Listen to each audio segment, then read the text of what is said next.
নমস্কার। শুরু করছি আজকের গল্প বাদল। শ্রী বিভূতিভূষণ মুখোপাধ্যায়ের একটি ছোট গল্প বাদল। বিভূতিভূষণ মুখোপাধ্যায়ের জন্ম 24শে অক্টোবর 1894 সালে মিথিলার এক গ্রামে। দ্বারভাঙায় শিক্ষা ও বসবাস। বিভূতিভূষণ মুখোপাধ্যায় 1958 সালে আনন্দ পুরস্কার, 1972 সালে রবীন্দ্র পুরস্কার এবং 1978 সালে শরৎচন্দ্র পুরস্কারে ভূষিত হন। কলকাতা বিশ্ববিদ্যালয়ের জগত্তারিণী পুরস্কার ও বর্ধমান বিশ্ববিদ্যালয়ের ডিলিট তার সাহিত্য প্রতিভার অনন্য স্বীকৃতি। 1987 সালের 29শে জুলাই তার তিরোধান হয়। শুনে দেখুন আজকের ছোট গল্প বাদল।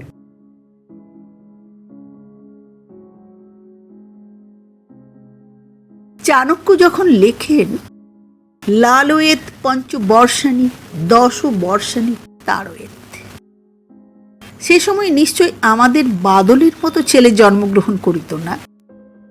ওই এক ফোঁটা ছেলে, সবে বোধ হয় 2 বৎসর পুরা হইয়াছে, অথচ বাড়ি শুদ্ধ এতগুলো লোক ওর পিছনে হিমশিম খাইয়া যাইতেছি। ওর ঠাকুরমার কাছে ওর 7 খুন মাপ, এমনকি প্রতিদিন 7টি করিয়া খুন করিলে, কিন্তু তাহার মুখেও কখনো কখনো শোনা যায় না আমাদের কম নয়, আমরা হার মারলুম বাপু, ও ছেলেকে শাসনে রাখবার জন্য একটা লেঠেলে রাখতে হবে, অর্থাৎ এক লেঠেলের প্রয়োজন। লালনের ব্যবস্থাটা বাদলের সম্বন্ধে ক্রমেই অচল হইয়া উঠিতেছে। তবে লেঠেরাতেও যে তাহাকে বেশ আঁটিয়া উঠিতে পারিবে সে সম্বন্ধে আমার যথেষ্ট সন্দেহ আছে। কারণ তাহার দৌরাত্মে ছেলেমেয়েদের মধ্যে এবং তাহার মা প্রভৃতি 2-1 বড়দের মধ্যেও গোটা কতক লেঠেরা গড়িয়ে উঠিয়াছে। কিন্তু বাদল তো এখন ঠিক যে বাদল সেই বাদল। আমি তো একরকম নিরাশ হইয়ে তোর যে ইচ্ছে কর বাপু বলিয়া হাল ছাড়িয়ে দিয়েছি। কারণ ছোট ছেলেদের, দেশের ভবিষ্যৎ আশাদের, শরীর এবং মনের তত্ত্ব এবং এই দুইটিকে উৎকর্ষিত করিবার উপায় সম্বন্ধে মোটামোটা দামি ফরাসি, জার্মানি, ইংরেজি প্রভৃতি বই হইতে এত পরিশ্রমে যে জ্ঞান এবং ধারণা আহরণ করিয়েছিলাম, তাহা বিলকুল ওলট পালট হইয়া গিয়েছে। আমার 28 টাকার 5খানা অতিকায় বইয়ের কোনো পাতাতেই বাদলের কোনো অংশ ধরা পড়ে না। কেতাব লেখকের পাকা ঝুনু মাথায় যেসবের ধারণাও কস্মিনকালে আসিতে পারে না, এমন সব নিত্য নতুন অনার সৃষ্টির মতলব এই একরত্তি ছেলেটির মাথায় ঠাসা। এই চরিত্রাখ্যানের আদ্য পাদ্য পড়িলে বোঝা যাইবে যে চেষ্টায় আমি কসুর করি নাই, কিন্তু শেষ পর্যন্ত বুঝিয়েছি এ ছেলেকে বৈজ্ঞানিক প্রণালীতে গড়িয়ে তুলিবার চেষ্টা খালি পয়সার শ্রাদ্ধ, সময় আর উৎসাহের অপব্যয়। ওর যাহা অভিরুচি করুক গিয়া। তবে ইহার মধ্যে বাড়ির লোকেদের বেশ একটু দোষ আছে। প্রথমত মা, তাহার একটা গুমর, ছেলেপিলেদের সম্বন্ধে কোনো ব্যাটা ছেলে কিছু বোঝে না। জোর করিয়া বলেন একেবারে কিচ্ছু নয়, আমার কাছে লিখিয়ে নাও এ কথা। আমাদের সম্বন্ধে এরকম হীন ধারণায় রাগ হয়। বলিলাম, তুমি কি বলতে চাও মা? এই 7 টাকা 10 টাকা দামের বইগুলো সবাই খাতিরে পড়ে কিনছে, এতে ছেলেদের দুধ জাল হতে পারে পুড়িয়ে। থাম থাম, আর বকিস না বাপু। এরপর আর বকিতে ইচ্ছাও হয় না, কিন্তু ইহাতেও তেমন কিছু ক্ষতি নাই।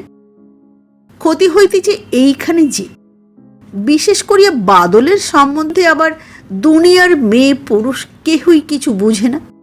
এক তিনি ছাড়া। কি করিয়া এই ধারণা মাথায় বদ্ধমূল হইয়া গিয়েছে যে ও এক মহাপুরুষ হইবে। ব্যাস, ওর সাজা নাই, বকুনি নাই, এমনকি ওর দুষ্টুমিতে বাধা দেওয়ারও হুকুম নাই বলিলেই চলে। অত্যাচারের আতিশয্যে এক একবার যে রাগ দেখান, সেটা একেবারে মৌখিক, আদরেরই রূপান্তর। সেদিন শিশুদের অনুকরণ প্রিয়তা ও স্বাধীন চিন্তার উন্মেষ সম্বন্ধে একটা নিবন্ধ পড়িতেছি। হঠাৎ ছেলেমেয়েদের পরিবার ঘরে হাসি কান্নার একটা মস্ত হট্টগোল উঠিল।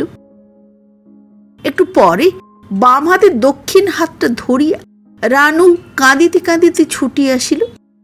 দেখি কবজির উপর স্পষ্ট 4টি দাঁতের দাগ লাল হইয়া উঠিয়াছে। জিজ্ঞাসা করিলাম, কে করেছে? বাদল, রাক্ষস ছেলে। তা বুঝেছি। কোথায় সে? চল দেখি। ঘরে গিয়ে তদন্তে জানা গেল, গৃহশিক্ষক জগন্নাথবাবু যাওয়া মাত্র বাদল আসিয়া তাহার আসনটি অধিকার করিয়া বসে এবং শিক্ষকতার বাজে অংশগুলিতে সময় অপচয় না করিয়া একেবারে সার অংশ লঘুর চালনায় লাগিয়ে যায়। ছাত্রছাত্রীরা জাঙ্গিয়া পড়া এই কোচি মাস্টারের অভিনব মাস্টারি খানিকটা আমোদ ছলে উপভোগ করিল, কিন্তু তাহার অব্যর্থ সন্ধানের চোটে আমাদের ভাগটা ক্রমে সাংঘাতিক রকম কমিয়া আসিতে লাগিল। তখন রানু লঘুরটি কাড়িয়া লয়। তাহার পর এই কাণ্ড। বাদল একপাশে দাঁড়িয়ে মুখে 4টি আঙুল পুড়িয়ে দিয়ে অপ্রতিভভাবে সব শুনিতেছিল। হঠাৎ সজাগ হইয়া উঠিয়া গটগট করিয়া আমার সামনে আসিয়া দাঁড়াইল এবং মুখটা তুলিয়া বলিল, কাকা। রানু বলিল, অমনি ছেলে ঘুষ দিতে এলেন, ভারী চালাক। ঘুষ লইবার মতো আমার মনের অবস্থা ছিল না। বাদলের হাতটা ধরিয়া বাড়ির ভিতর গিয়া একটু রাগতভাবেই জিজ্ঞাসা করিলাম, কে কে ওদের পড়বার ঘরে যেতে দিয়েছিল? আমি না পই পই করে বারণ করে আসছি। মা বলিলেন, যেতে আর দেবে কে? ও কি কারোর হুকুমের তোয়াক্কা রাখে নাকি? তোমাদের এক অদ্ভুত ছেলে হয়েছে। রাজার রেউত নয়, মহাজনের খাতক নয়। মনে হলো ভেতরে রইল, মনে হলো বাইরে টহল দিতে গেল। কেউ কে রুখছে বল? বলিলাম, না, দিন কতক একটু সজাগ থাকতেই হবে মা। দরকার হয় ওর মার সংসারের পাট করা একেবারে বন্ধ করে দাও দিন কতকের জন্যে। তোমরা বোঝো না এটা ওদের নকল করবার বয়স কিনা? এখন যদি বাইরে গিয়ে জগন্নাথ বাবুর হুঙ্কার, বেত আছড়ানি কিংবা ঠাকুর আর চাকরের নিত্য ঘুষুঘুষির নকল করতে যায় তো ও একটি আস্ত খুনে হয়ে উঠবে, এই বলে দিলাম। এখন ওদের মনটা। মা কি বলিতে যাইতেছিলেন, আমি বাধা দিয়ে বলিলাম, হ্যাঁ জানি আমার কোনো কথাই তোমাদের পছন্দ হয় না, কিন্তু এ তো আমার নিজের মন গড়া কথা নয়। এই যে ফরাসি লেখকের বই থেকে তুলে বলছি, সে লোক নয়। বইটার মধ্যে 7টা সংস্করণ। তুই থাম দেখিনি বাপু। কোচি ছেলে নকল করতে শেখে, একথা জানবার জন্য নাকি আবার ফরাসি আরবি বই ওটকাতে হবে? গেলাম আর কি। এই তো এক্ষুনি মায়ের ঘরে কীর্তি করে এলো। ঘরের মেঝে এক বাটি দুধ আর একটা ঝিনুক রেখে বেচারি কি কাজে একটু এদিকে এসেছে। আর আছে কোথায়? লুসির কোল থেকে তার ছানাটা টেনে নিয়ে গিয়ে থেবড়ে বসে সেটাকে চিৎ করে কোলে ফেলে মুখের মধ্যে ঝিনুক পুরে দুধ খাওয়ানোর সে ধুম দেখে কে? ঘরের মধ্যে কেউ কেউ শব্দ কিসে? গিয়ে দেখি, ও মা, ছেলে দুধের সমুদ্রের মধ্যে বসে, আর ওই কাণ্ড। থমকে দাঁড়াতে মুখের দিকে চেয়ে বাদল ডুডু। উনি হয়েছেন মা, লুসির ছানা হয়েছে বাদল। মার বাদলকে দুধু খাওয়ানো হচ্ছে। বাঁচাতে বাঁচাতে ও বৌমা এসে দিলে ঘা কতক বসিয়ে। এখন বল, চাও এমন সৎ কাজের নকল? ওকে বাইরে রাখবে কি ওর জন্য একটা খোঁয়ার গড়বে? তোমরাই ঠিক করো। বাড়ির সবাই তো হেরে বসে আছি। আমি বললাম, আমার উদ্দেশ্য তুমি ঠিক ধরতে পারোনি মা। ওর কাছে তো ভালো মন্দ বলে প্রভেদ নেই। কাকে নকল করতে হবে, কোনটা নকল করতে হবে, কিভাবে নকল করতে হবে, আমাদেরই বেছে দেখিয়ে দিতে হবে। নিজের স্বাধীন ইচ্ছে খাটাতে গেলেই গলদ। চোখে পড়লে আমাদের ধমকে ধমকে শুধরে দিতে হবে।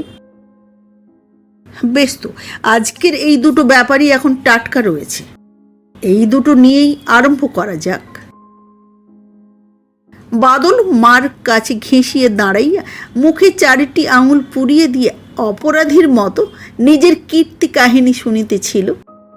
আমি হাতটা ধরিয়া সামনে দাঁড় করাইয়া চোখ মুখ কুঞ্চিত করিয়া বলিলাম, বাদল। বাদলের ঠোঁট দুইটি ঈষৎ কাঁপিয়া উঠিল, কিন্তু সামলাইয়া লইয়া মার ভাবগতিকটা লক্ষ্য করিবার জন্য তাহার মুখের দিকে চাহিল। বিষণ্ণ মুখ, সামলাইয়া লওয়া কান্নার 2টি বিন্দু অশ্রু চোখে ঠেলিয়া আসিয়াছে। আস্তে আস্তে ধরা গলায় ডাকিল, নিন্নি। বাস, মা গলিয়া গেলেন। তাড়াতাড়ি কোলে তুলিয়া লইয়া আদরে চুম্বনে যতক্ষণ না মুখটাতে হাসি ফুটাইতে পারিলেন ততক্ষণ নিরস্ত হইলেন না। আমি নিরাশ হইয়া বলিলাম, মাটি করলে কিনা একটু নিন্নি বলে ডেকেছে? ওই জিনিসটি হচ্ছে অনুতাপের অঙ্কুর। তোমরা নষ্ট করেছো ওকে, তুমি আর দাদা মিলে। মা ধমক দিয়ে উঠিলেন, ক্ষমা দে বাপু, ওইটুকু ছেলের নাকি আবার অনুতাপ, প্রাশ্চিত্তিক। অমঙ্গলে কথা শোনো একবার। করেনি যত দুষ্টুমি করবে ও শেষ পর্যন্ত একটা মহাপুরুষ হবেই বলে দিচ্ছি। তোরা সব লক্ষণ চিনিস না। এই অবস্থা। চুপ করিয়া ভাবিতে থাকি, দুঃখ হয়। এরা বিজ্ঞানের দিক দিয়ে যান না, মেথড বুঝেন না। ইনি আর দাদা। এ বিষয়ে দাদার গাফিলতি আরও মারাত্মক। কেননা তিনি আবার বিচার এবং শাসনের অভিনয়ের মধ্য দিয়ে প্রকাশ করেন সেটা। কোর্ট হইতে আসার সঙ্গে সঙ্গে দাদার ঘরে তাহার দৈনন্দিন ঘরোয়া কোর্ট বসিয়া গিয়েছে। এক পাল বাদী, রানু, আভা, ভম্বল, রেখা, আরও সব। ফরিয়াদি মাত্র একটি, বাদল। সে বিচার পদ্ধতির সনাতন ধারা লঙ্ঘন করিয়া জজের কোলে বসিয়া লেবেন চুষ খাইতেছে এবং অবসর মতো মাথা সঞ্চালন করিয়া কি একটা সুর ভাঁজিতেছে। নানা রকম ছোট বড় নালিশের চোটে ঘরের মধ্যে হট্টগোল পড়িয়া গিয়েছে। রানুর হাতে দাঁতের ছাপ, আভার মাথা ভাঙা কাঁচের পুতুল, রেখার ছেঁড়া বই, ভম্বলের ছেঁড়া চুল, এক প্রলয় কাণ্ড। চৌকাঠের বাহিরে লুসিও তাহার 5টি নিরীহ বিপন্ন অত্যাচারগ্রস্ত শাবক পাশে লইয়া দিন নয়নে বিচারাসনের দিকে চাহিয়া আছে। দেখিলে একবার মনে হয় বটে তাহার সপরিবারে ওই লেবনচুষ্টির দিকে লোভ, কিন্তু সে বেচারি ছাপোষা। বাদলের অত্যাচারে ন্যায়ের দ্বারস্থ হইয়াছে, এ অনুমানেও কোনো বাধা দেখি না। এমন জবরদস্ত মোকদ্দমা দাদা 2 কথাই শেষ করিয়ে দিলেন। পকেট হইতে কাগজ মোড়া 4-5 বিস্কুট বাহির করিয়া ফরিয়াদিকে প্রশ্ন করিলেন, এগুলো সমস্ত পেলে আর দুষ্টুমি করবে না তো বাদল? আমি হাসিয়া বলিলাম, মন্দ বিচার না, আমারও একটু দুষ্টুমি করবার লোভ হচ্ছে। কাল আবার দুষ্টুমি করলে জরিমানার পরিমাণ ডবল হয়ে যাবে তো। দাদা বলিলেন, ও ওইসব করেছে বলে বিশ্বাস হয়? ওর চোখ দুটো দেখ দেখিনি, বেটে, চওড়া গড়ন, একটু ঘাড়ে গর্দানে, আর এইরকম ঘাড়ের উপর প্রকাণ্ড একটা মাথা, এগুলো সবই বাদলের বিরুদ্ধে সাক্ষ্য দেয়।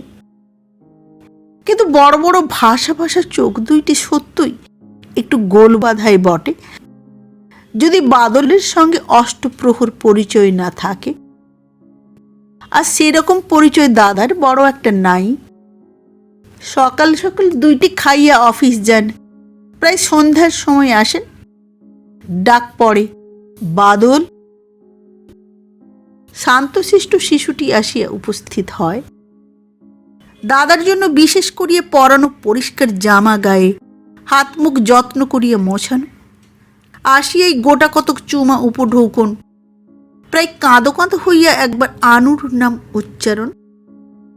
মানে রেখা ও রানুর হাতে আজ সমস্ত দিনটা নির্যাতন গিয়েছে। সান্ত্বনা স্বরূপ লেমন জুস প্রাপ্তি, তারপর জ্যাঠার সেবা, জুতা রাখিয়া দেওয়া, চটিয়া নিয়ে তাহার পা দুইখানি পাতিয়া বসাইয়া দেওয়া, হাত পা ধুইবার সঙ্গে সঙ্গে ঘুরিয়ে বেড়ানো, কোনো দিকে ভ্রুক্ষেপ নাই। দাদা তৈয়ার হইলে ভাঁড়ার ঘরে গিয়ে দাদার জলযোগের বন্দোবস্তের জন্য মোতায়েন হওয়া, পানের ডিবা হাতে করিয়া আবার প্রবেশ। তাহার পর বসিয়া বেশ পরিপাটিভাবে দাদার জলখাবারের রেকাবির ভার লাঘব করা। এই অংশের চতুর্থ অধ্যায়ে দেখা যায় বাদল দাদার সঙ্গে খানিকক্ষণ হুড়োহুড়ি করিয়া ক্লান্ত হইয়া পাশে শুইয়া পড়িয়াছে। আস্তে আস্তে তাহার রগের উপর করাঘাত করিতেছেন এবং বাদলের শান্ত অধরে ভাত আসছেন। আমি বলিলাম, ওর চোখ দুটো তো মারামারির জন্য হয়নি, ওকে বাঁচাবার জন্য হয়েছে।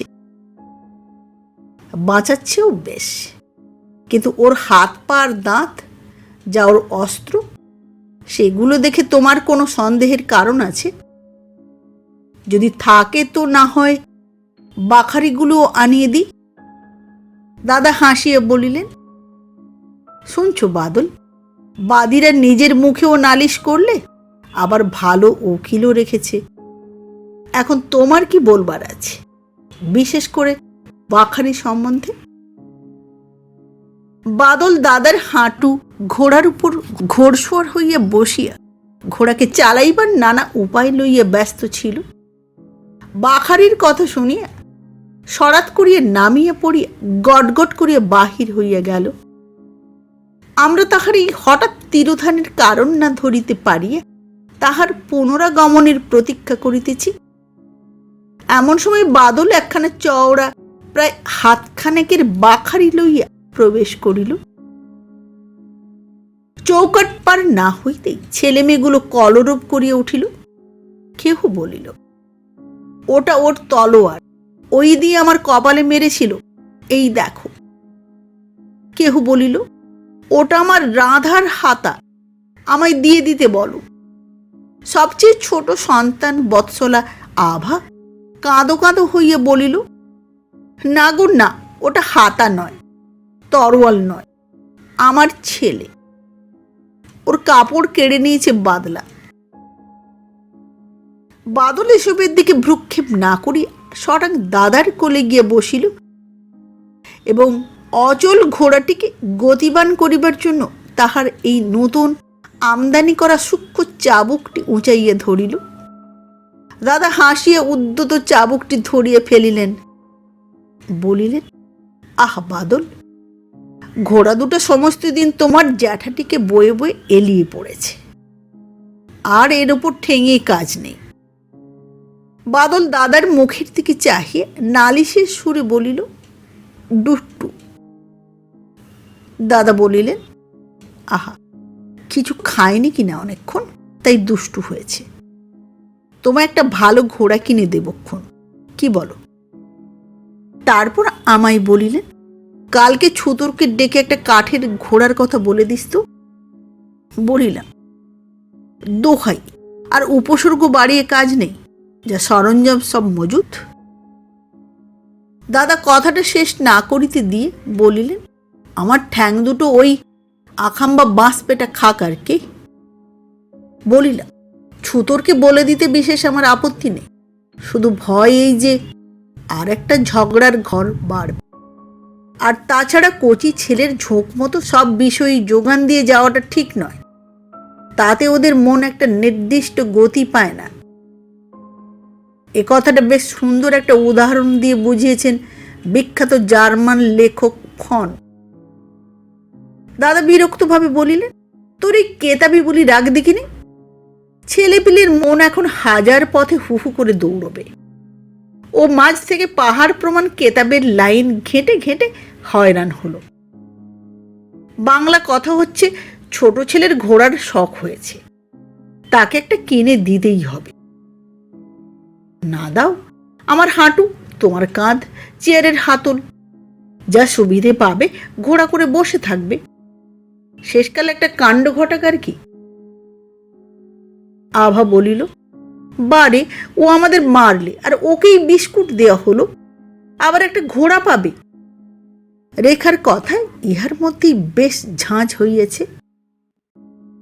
একটু পিছনে ছিল, সেই আড়াল হইতেই বলিল, ও ছেলে কিনা, আমরা সব বানের জলে ভেসে। দাদা রাগ দেখাইয়া বলিলেন, কে রে, রাখি বুঝি? তা মেয়ে হতে গিয়েছিলে কেন?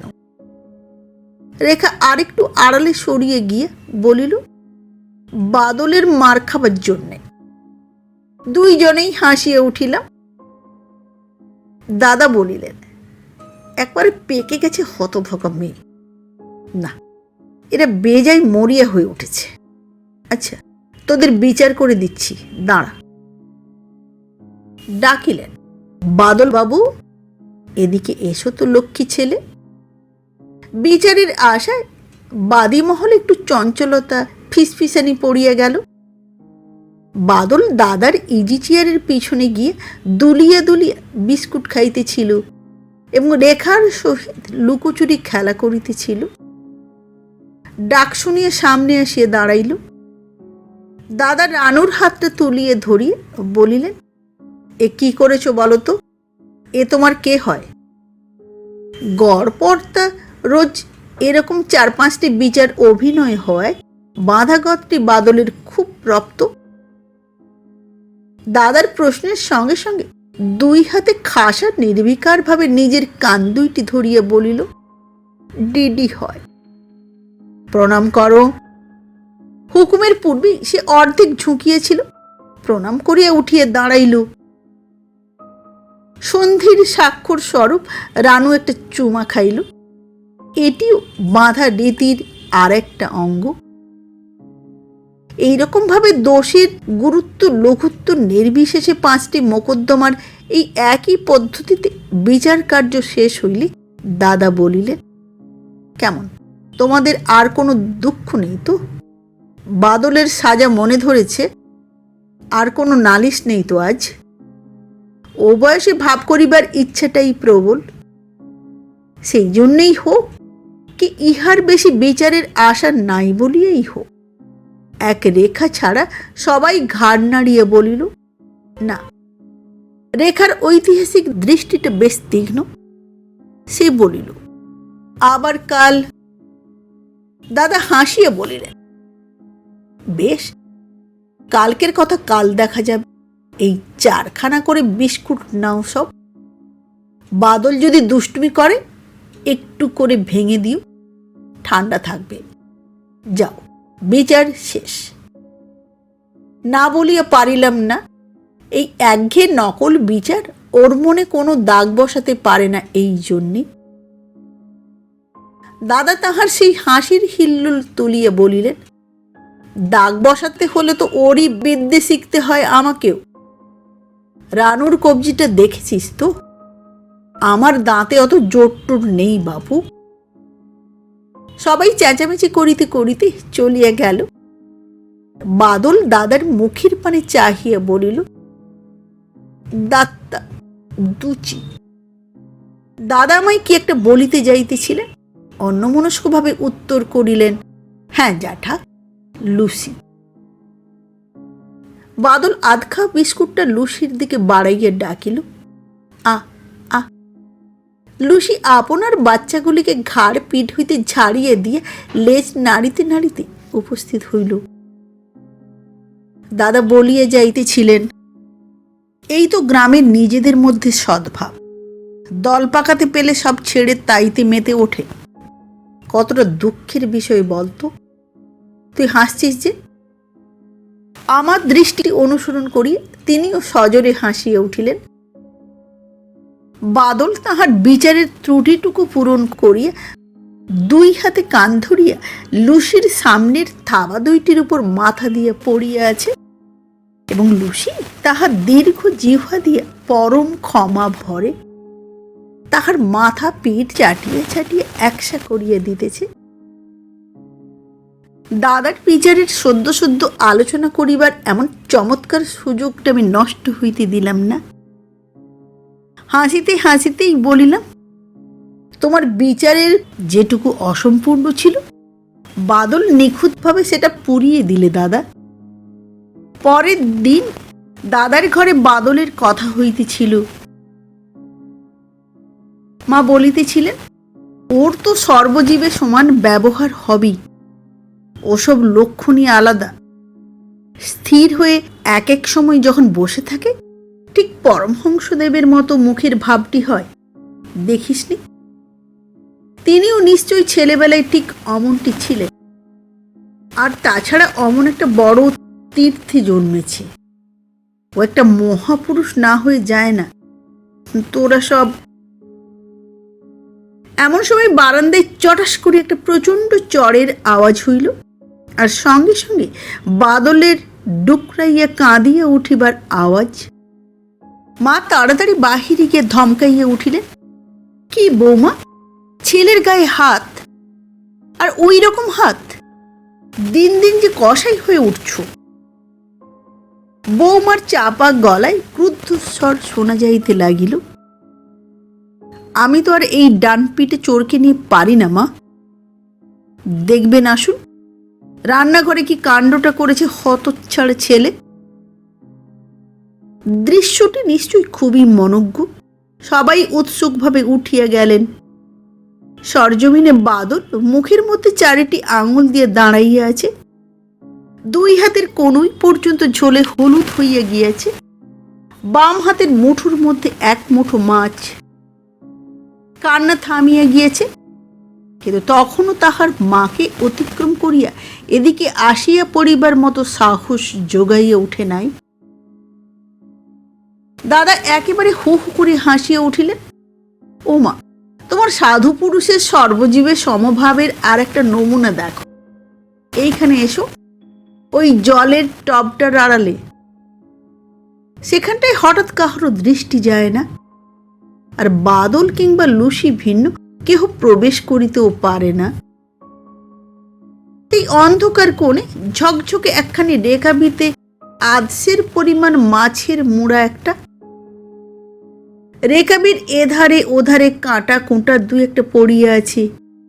লুসি আরম্ভ করিয়াছিল, এখন সভয়ে গুটিসুটি মারিয়া দিন নয়নে আমাদের মুখের দিকে চাহিয়া আছে। দাদা হাসিতে হাসিতে রাঙা হইয়া উঠিয়া বলিলেন, আবার মাজা রেকাবিতে তোয়াজ করে? বাদল, ওটি আমাদের নাতবউ নাকি?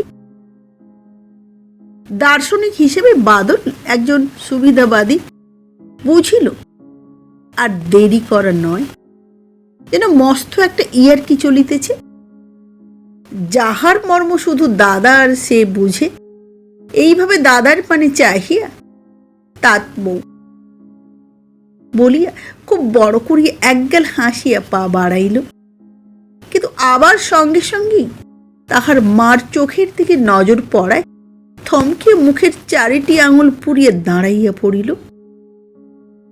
রেখা হাসিয়া বলিল, ও মহাপুরুষ, তোমার আবার চুরি বিদ্যে।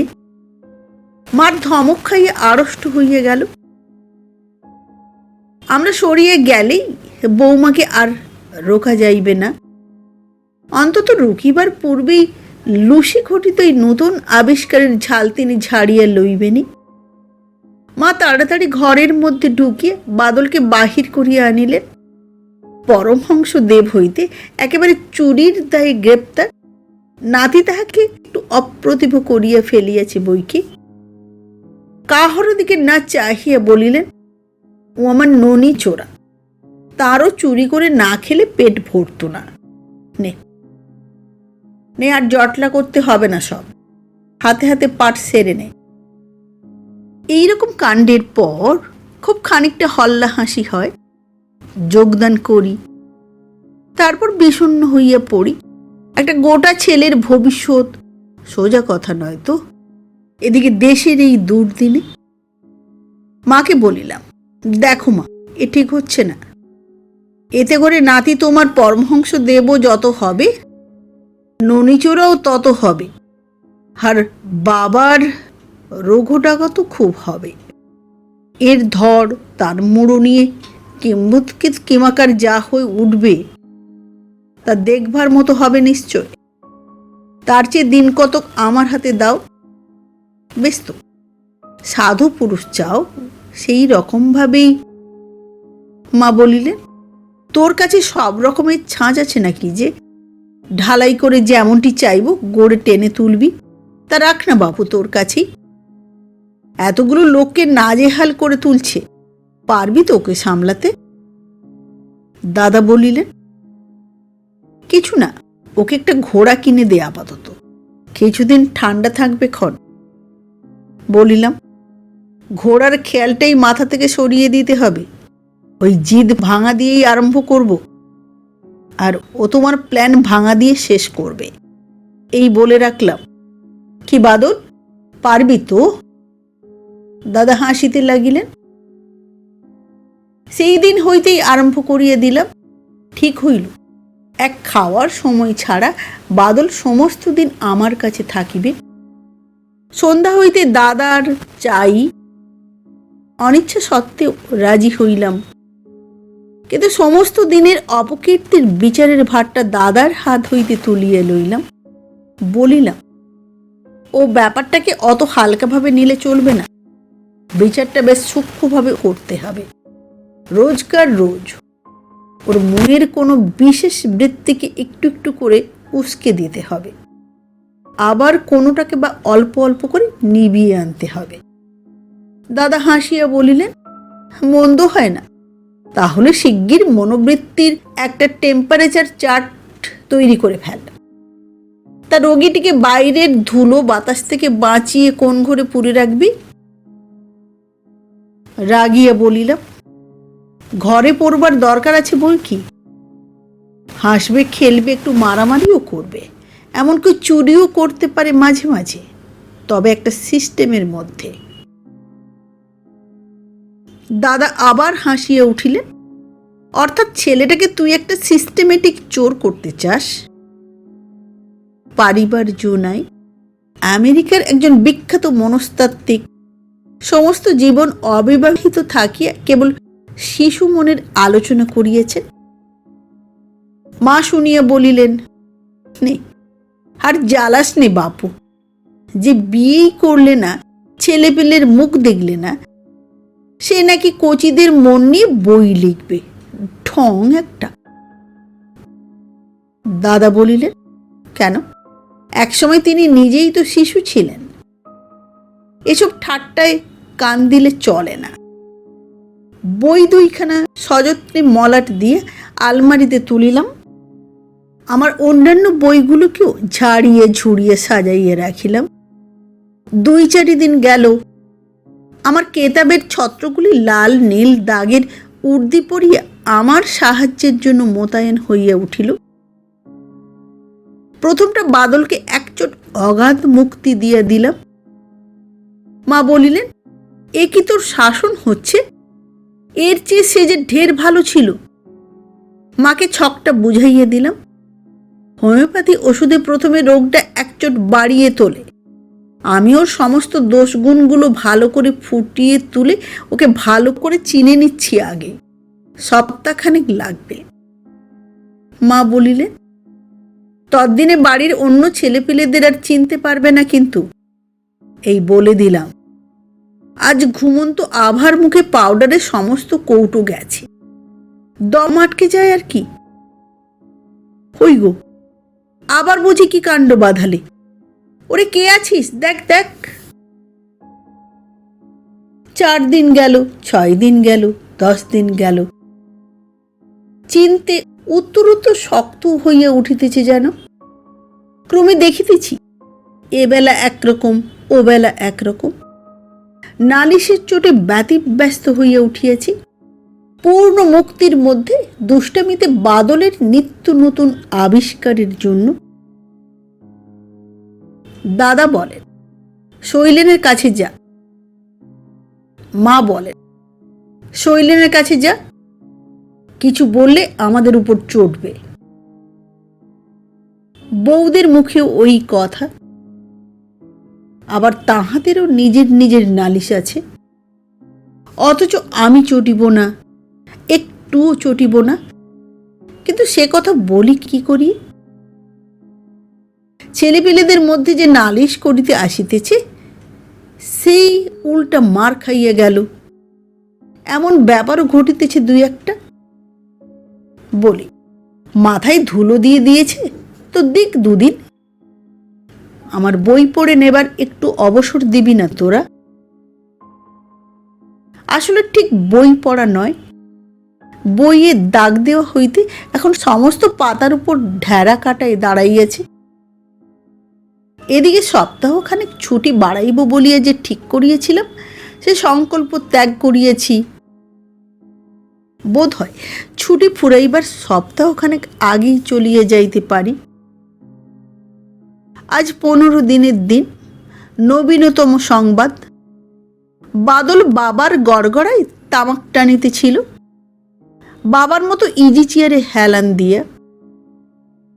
আভা চোখ 2টা বড় বড় করিয়া আসিয়া খবর দিল, একবার দেখবে এসো আস্পর্দাটা। একটা চর কষাইয়া দিয়ে বলিলাম, আর তুমি কোথায় ছিলে বাঁদরি? ছোট ভাইটিকে একটু চোখে চোখে রাখতে পারো না? বলিলাম, ধরে নিয়ে আয় হতভাগাকে। কিন্তু সেটা আভার দৈহিক সম্ভাবনার বাহিরে জানিয়ে নিজেই গেলাম। দেখি এক বর্ণ মিথ্যা নয়। অবশ্য কলিকাতে আগুন নাই, কিন্তু টানার ভঙ্গি নিখুঁত। বাবা প্রতিবেশী বন্ধু উপেনবাবু আসিলে নলটি বাড়াইয়া দেন, সেটুকু বাদ গেল না। আমি সামনে আসিতেই মুখ হইতে নলটি সরাইয়া, খুলো এত বলিয়া হাতটি বাড়াইতে যাইতেছিল। আমার ভাবভঙ্গি দেখিয়া মাঝপথেই থামিয়া গেল। খানিকক্ষণ স্থির দৃষ্টিতে চাহিয়া আমি কানমোলা কি ওই রকম একটি ছোটখাটো সাজা দিতে যাইতেছিলাম। একটা কথা ভাবিয়া থামিয়া গেলাম। হঠাৎ মনে হইল, বাদল নিশ্চয় এটা দোষ বলিয়া আগে জানিত না। কেননা জানিয়া শুনিয়া যে দোষ করা, তাহাতে ধরা পড়িলেই বাদল নিজে হইতেই কান ধরিয়া পূর্বাহ্নে হাঙ্গামা মিটাইয়া রাখে। তাহা ছাড়া দোষ বুঝিলে আমাকে দেখা মাত্রই ভয় পাইত নিশ্চয়। এভাবে নলটা বাড়াইয়া দিতে সাহস করিত না। আমি এইটিকে নিছক একটি দৈব সুযোগ বলিয়া ধরিয়া লইলাম। অপরাধটি একেবারে নতুন। কেননা বাবা কখনো নল বাহিরে ছাড়িয়ে যান না। আজ কেমন ভুল হইয়া গিয়েছে। দামি রবারের নল এখানে পাওয়া যায় না, তাহার অত্যন্ত হেফাজতের জিনিস। এই অপরাধটিকে ভিত্তি করিয়া শিক্ষা আরম্ভ করিয়া দেওয়া যাক। এখন হইতেই অপরাধের গুরুত্বটি মাথার মধ্যে এমন করিয়া ঢুকাইয়া দিতে হইবে যে যেন এই জাতীয় অপরাধ সমস্ত জীবনে আর না করে। নিজের ঘরে লইয়া আসিয়া বাদলকে একখানি মাদুরে বসাইলাম এবং সামনে একটি টুলের উপর নলশুদ্ধ গড়গড়াটি বসাইয়া রাখিয়া জিজ্ঞাসা করিলাম, ওই দেখ, আর মুখ দিবি ওটাতে? এরকম নতুন ধরনের অভিজ্ঞতায় বাদল একেবারে হকচকিয়ে গিয়েছিল। আস্তে আস্তে ঘাড় নাড়িল। ঠিক এইভাবে বসে থাক, বজ্জাত কোথাকার বলিয়া আমি শেলফ হইতে একটা বই টানিয়ে লইয়া বিছানায় শুইয়া পড়িতে লাগিলাম। একটু পরে আবার ফিরিয়ে তাকাইলাম। বাদল জড়ভরতের মতো ঠায় সেইভাবে বসিয়ে আছে। জিজ্ঞাসা করিলাম, দিবি আর মুখ ওটাতে? পেরেকের মাথায় একটি একটি করিয়া ঘা দেওয়া হইতেছে। দিবি আর মুখ ওটাতে? সে সেই রকম মাথা নাড়িল, না। বসে থাক ঠিক ওইভাবে, ওইটের দিকে চেয়ে। বইয়ে ঠিক এই ধরনের চিকিৎসার কথা লিখিতেছে। সেইখানটা খুলিয়া পড়িতে লাগিলাম। বলিতেছে, সাজা করা হইবার কোনো দরকার নাই। একটি গাম্ভীর্যের বাতাবরণ সৃষ্টি করিয়া দোষের গুরুত্বটা মাথার মধ্যে অল্পে অল্পে প্রবেশ করাইয়া দিতে হইবে। বার্লিনের 5টা শিশুর কেস দেওয়া আছে। রীতিমতো রেকর্ড রাখিয়া দেখা গিয়েছে 7 বৎসরের মধ্যে তাহারা সে দোষ আর করে নাই। বিবৃতিটি এতই চিত্তাকর্ষক যে চোখ ফেরানো যায় না। পড়িতে পড়িতে থাকিয়ে থেকে চক্ষু না তুলিয়া 3-4 বার প্রশ্ন করিলাম, আর দেবী মুখ ওতে? হ্যাঁ, আর দেবী মুখ ওতে? উত্তর নাই। না দেখিলেও বুঝিতেছি সেই রকমভাবে মাথা নাড়িতেছে। খানিক পরে সমস্ত অধ্যায়টি শেষ করিয়া বইটা মুড়িয়ে রাখিলাম। নিজের পরীক্ষার এই আশু সফলতায় মনে মনে তৃপ্তি বোধ হইতেছিল। বেশ নিশ্চিন্তভাবে, আর ওটাতে দিবি না তো মুখ বলিয়া ফিরিয়ে উঠিয়ে বসিলাম। কোথায় বাদল? মাদুর শূন্য, টুলের উপর খালি গড়গড়াটা, সটকা নাই। হাঁকিলাম, বাদল? ও বারান্দা হইতে উত্তর আসিল, আগে ওর বাবার শেখানো ভদ্রতা বিশেষ বিশেষ ক্ষেত্রে বাদল ব্যবহার করে। উঠিয়া গিয়ে ব্যাপার যাহা দেখিলাম তাহাতে তো চক্ষু স্থির। রবারের নলের আধখানে লইয়া লুসির বাচ্চারা খেলা করিতেছে।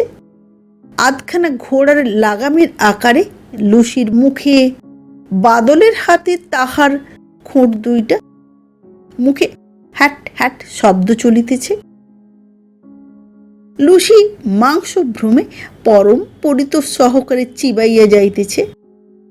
এটারও 2খানা হইয়া যাইতে আর দেরি নাই। বাবার শখের নল, সমস্ত বাজার উজাড় করিয়া বাছিয়া কেনা। একটুখানির মধ্যে বাড়িতে হুলুস্থুলু পড়িয়া গেল। বাবা আসিয়া সটকার খোঁজ করিতে বৌমার নির্দয় প্রহারে বাদলের বাড়ি ফাটানো কান্না, মার বৌমাকে বকুনি, এর সমস্তটাই এমন ব্যর্থক যে প্রত্যেকটি কথা আমার উপর একটু বক্রভাবে খাটে। লুসির চিৎকার করিতে করিতে গৃহত্যাগ এবং তাহার বাচ্চাদের গৃহের মধ্যে থাকিয়ে অসহায়ভাবে চিৎকার। দাদা ক্রমাগতই বলিতেছেন, বলছি ওকে একটা ঘোড়া কিনে দে।